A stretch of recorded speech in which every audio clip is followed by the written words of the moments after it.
दावदैया बयनिख्रुइबो देरसिन जिबख्रि। दावदैखौ प्रटिननि मोनसे गिदिर फुंखा होननानै बुंनाय जायो। जुदि नोंथाङा सानफ्रोमबो दावदै जायो, अब्ला नोंथांनि देहाया गोबां मुलाम्फा मोननो हागौ।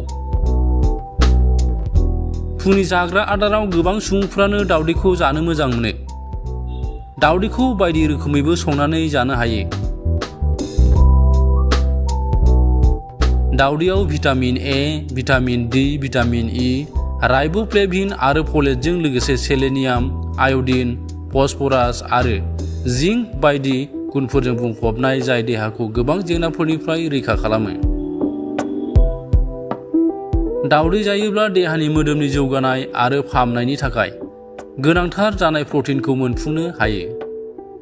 दावदैया ओमेगा 3 फेटि एसिडजों बुंफबनाय, जाय बिखानि सावस्रिखौ मोजाङै लाखिनायाव मदद होयो। दावदैयाव लुटिन आरो जिक्सेन्टिन थायो, जाय मेगननि थाथायखौ गाहामैनो लाखियो। जुदि नोंथाङा देहानि लिरथायखौ बाङाइ खालामनो सानदोंब्ला दावदै जा, मानोना दावदैया देहानि लिरथायखौ बाङाइ खालामनायाव मदद होयो। दावदैयाव कलिन मोननाय जायो, जाय मेलेमनि सावस्रिनि थाखाय जोबोद गोनांथार आरो बेयो गोसोखांथिखौ बांहोनायाव गोबां मदद खालामो। बेजों लोगोसेनो दावदैयाव थानाय भिटामिन डीआ केलसियामखौ सोबनानै लाना बेगेंखौ गोख्रों खालामनायाव मदद खालामो।